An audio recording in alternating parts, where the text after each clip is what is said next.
What excited me most about facilitating or leading a Go group was being invited to do it. I think that part of being a follower of Jesus, one of the greatest things is the invitation that Jesus has to offer us to come and follow Him. And so being invited to do something, I think our nature is to be excited about that. And so I got pretty excited about it because of the invitation to come and help lead people and disciple people into following Jesus.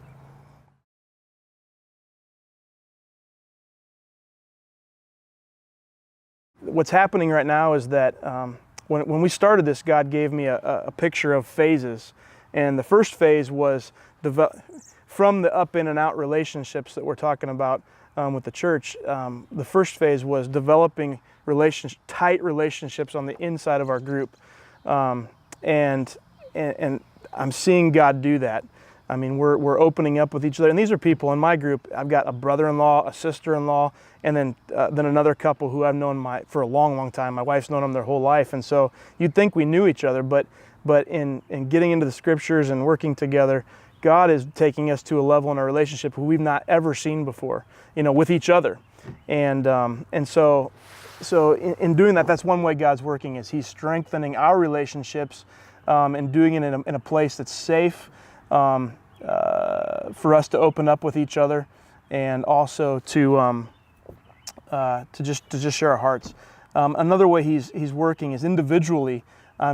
Personally, I'm burdened with discipling these folks to learn how to walk with the Lord each and every day. Not just on Sunday mornings, not just on Wednesday night Go groups, but every morning, every evening, every moment of every day. And so hearing their stories each and every week, we come back to it and we say, how have you walked with the Lord this week? What did you do to talk with God this week? What did you talk with God about? What did He say to you? And hearing them say things like, this week I noticed, or this week I saw this, or I heard this, right? Or I saw one of my kids do this, and how at the very beginning we said, why aren't we seeing these things? Because we weren't looking. And so now we're praying, God, help us to see, and He's answering those prayers by allowing us to see. So those are a couple of ways He's really, God is working through the group, if you will, to get some things done. And it's pretty awesome to see.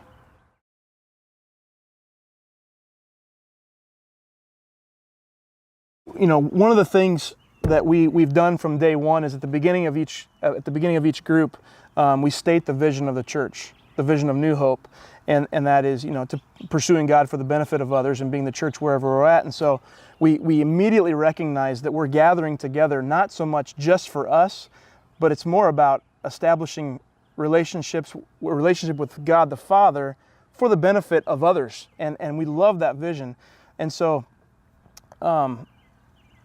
I love the Lord, and He's given me a gift to see things that He's doing. He gives me dreams sometimes, and I like to share those things with other people. And so in sharing those with other people, it encourages them to go, I've had a dream before, and what does that mean? So just various ways that God the Father speaks to us through His written word, through dreams and visions, through a word from another person, through a prayer from somebody, through a circumstance. But just so we're developing our up relationship by talking about these things every single week. And when we come together, I intentionally, personally, I say to the other group members, what have you seen this week? What is God doing this week? And then they either nothing, and if there's nothing, then the encouragement is, well, how can we help you as a group? How can we walk together to help you grow in your relationship with God each day? And so that's the up part, I think, that we're seeing happen.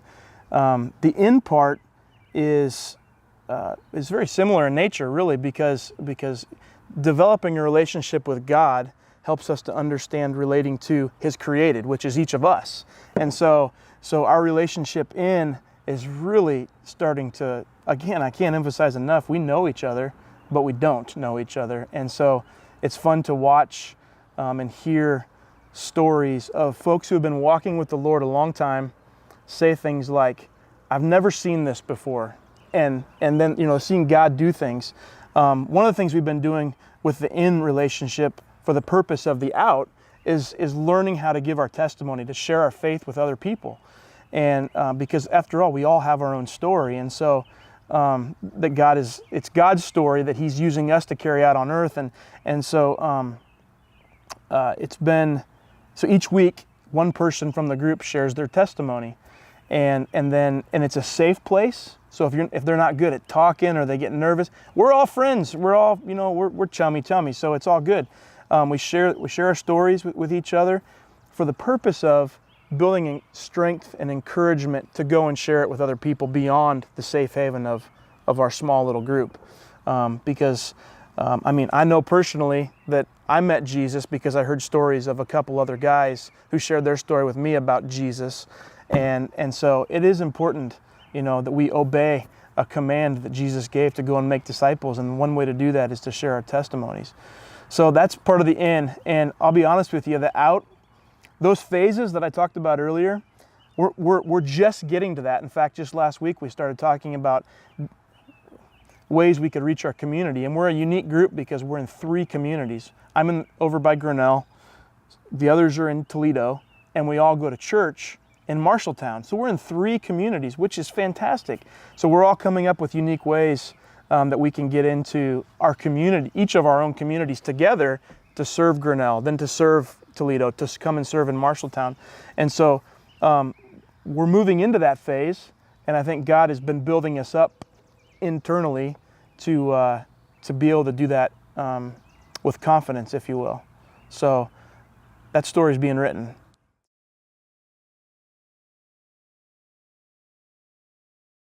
God did not create us to be alone. We see that in Genesis chapter 1 right away. It's not good for man to be alone, so He gave us a helper. And so it's not good for us to be alone. We're not to be isolationists. We're created to be in community with each other. So number 1, it's good to be in fellowship with other believers. Number 2, I've been to places on this earth where it's hard to find another believer. And the believers that are in certain countries on this earth, they find it very sweet to be in fellowship with another believer because that might be the only other person that they get to actually fellowship with. And here we are in a country where we are rich with the blessing of community, and I think oftentimes we take it for granted. And so I'd encourage people to get involved in a Go group from the simple fact of getting into community with other believers where you can find an intimate relationship with other people, knowing how they walk with the Lord, that it will encourage you. I also look at Hebrews chapter 10, and we've gone over that in our group, where the writer in chapter 10, the second part of chapter 10, encourages us to seek God and to confess our faith. And the last one is to not stop getting together for the encouragement and admonishment of each other. And so we know that there's going to be blessing and fruit that comes when we gather together, either in a small setting or a large setting. There's going to be blessing in it. God is going to be there with us. And I'm also encouraged by, in the scriptures, anytime God seemed to move mightily in the Old Testament, it was through the gathering of people in His temple. He came and was there. And so when we gather together, the presence of God is with us, and that's just really encouraging to me, and we're seeing that happen with us as well. So if you haven't got involved in a Go group, if someone hasn't, maybe they haven't been invited. So that's our job. That's our responsibility, is to do the inviting. After all, that's why I got excited about it in the first place. Or it's because they don't have the time, the schedule. There's lots of excuses. And maybe it's just not the right time, and whatever. But I'd encourage everybody to get involved in some form of a small group that comes together to grow in their relationship with Jesus, to encourage each other, and for the purpose of helping God to establish His kingdom here on earth. And that's why we're doing it anyway.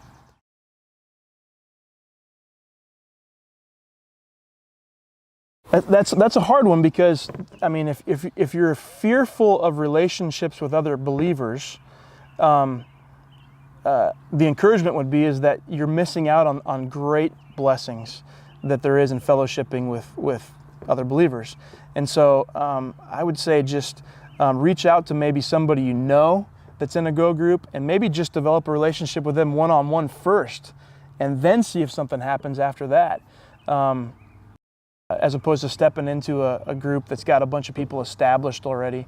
Or maybe they're a leader type that they haven't got involved into something yet because they haven't been asked to lead, but maybe they're ones that want to lead a small group. I don't know for sure. I think the big thing is just, number one, we're commanded in Scripture to not stop getting together. And so if we're not fellowshipping with other believers, I think we're missing out on something that God's asked us to do. We're missing out on some blessings that He wants to pour out on us as we relate to one another.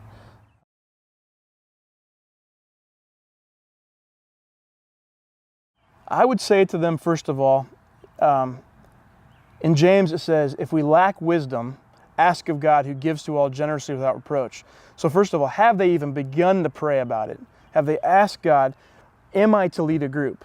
Because if we're not in prayer, then then we're just acting upon our own instincts and our own intuition. And so that'd be the first thing, is I'd encourage them to pray and ask God for it. The second thing I'd say is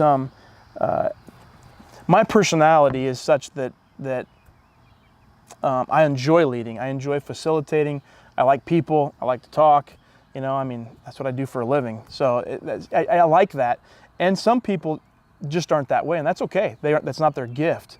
However, facilitating a go group is not preparing gigantic lessons every single week and coming and you're the focus of attention every week and you have to deliver every single week. That's not it at all.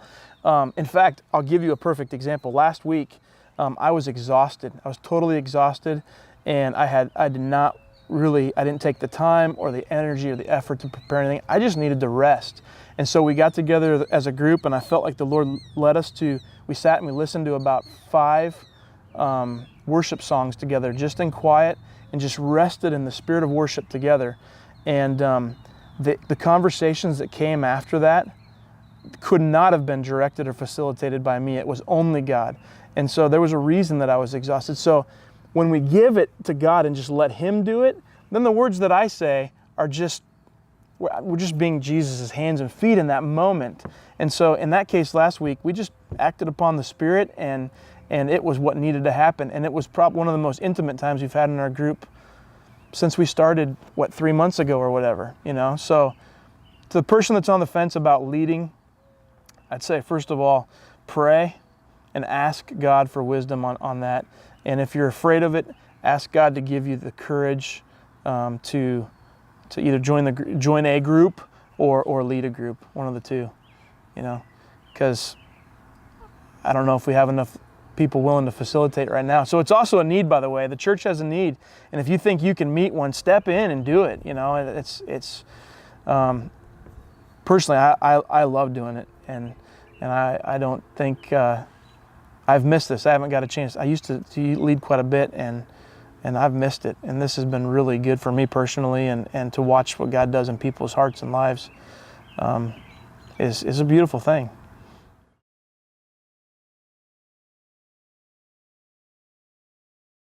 The benefit of that is that, so for instance, last week is a perfect example. One of the gals in the group said at the end of the night, she sent me a text actually the next day. She goes, if we would not have done the worship first and we would have just done a lesson, I would not have been ready to stay up till 12:30 the next morning talking to my husband with tears,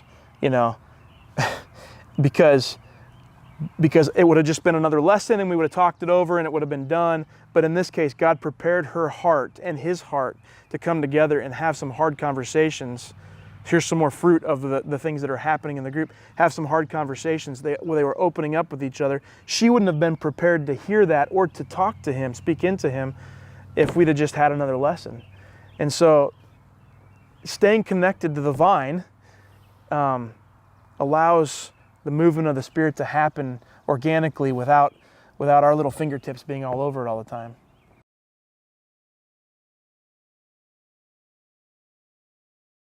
On the way here tonight, I was praying, like, what would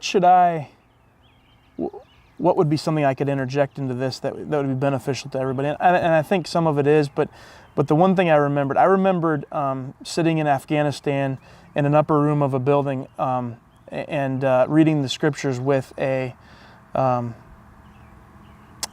new believer from Afghanistan at 5 o'clock in the morning, and whispering the scriptures to him so that no one could hear.